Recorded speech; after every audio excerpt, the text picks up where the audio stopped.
Hi, this is Wayne Rivers at FBI, and we build better contractors. This week, I want to talk about the future of remote work in construction. What's the future? Is it everybody back in the office? Is it everybody remote? Is it some hybrid? I'm the first to say I do not know. But I wanted to crowdsource it. So I was at a peer group meeting with 15 or so men and women contractors, and I said, okay, what do y'all think about it? Well, what you're about to hear is really, really interesting. Now, what about this is important to you? We're all struggling with this. We don't know what's right in the post-COVID world. We don't know should we mandate stuff or should we leave it? It's just so nebulous right now. So I've got quite a few points here, 9 specific points that I heard from these construction leaders, and I'm going to go ahead and reveal they do not believe in hybrid and remote work. And here are the reasons that they gave me, okay? First thing is, it's inequitable. Now, this came directly from the Diversity, Equity, and Inclusion Committee of one of the members. And they used the word inequitable. And that's kind of a loaded word in today's environment because it doesn't treat all employees equally. Well, you can't deny that that's an issue. Part and parcel of that was the next point, and that was it's inconsistent.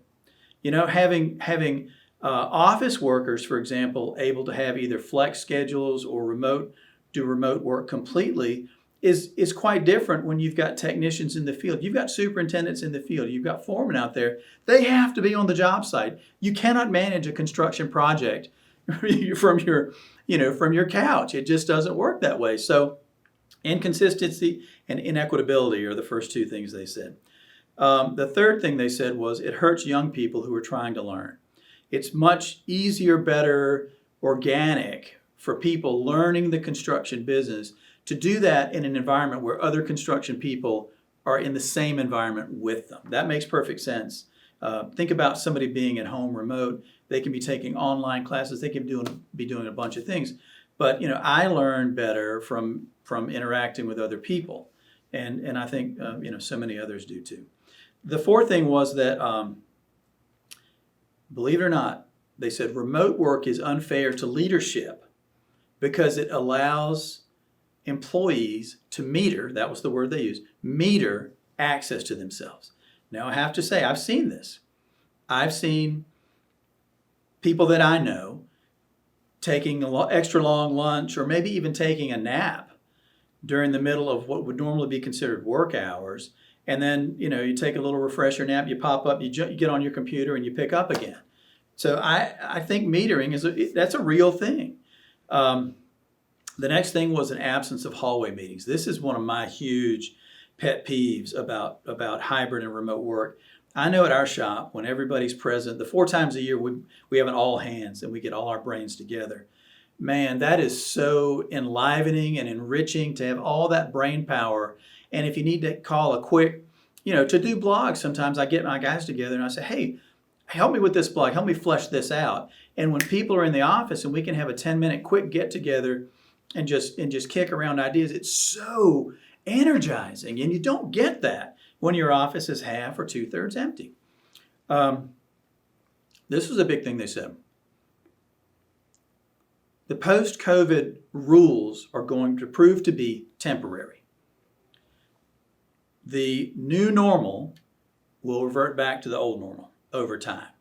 Again, I don't know.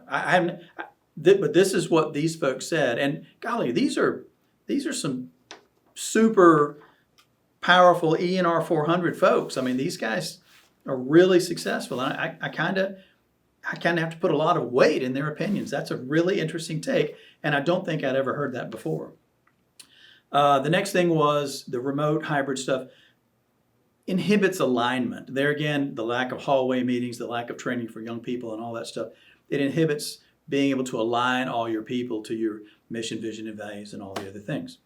The next thing they said, this was the 8th reason, they've had people threaten, so to speak, and they say, you know what, if we go back to an in-the-office environment, we'll just leave and go somewhere else. And that has not happened. According to these contractors, that has not happened. People are leaving, but they're not leaving because of the lack of a hybrid work schedule. And then the final thing was remote workers.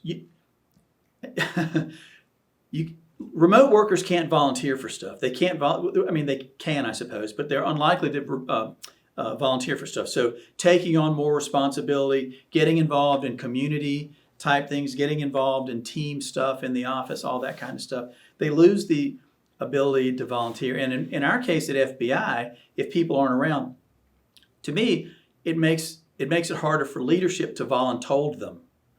Is that a word? Voluntold? It's been said that I do that. So, but you do, if you don't have people around you, you can't say, "Hey, John, golly, it just occurred to me that you would be great for this," and that's harder to do. So those are the 9 reasons they gave for why remote is not going to work, and hybrid even is not going to work very well in the construction business. One of the members said this, and I wrote it down exactly as a quote. We win and solve problems. I'm sorry, contractors. Contractors win by solving problems. And we can best do that together.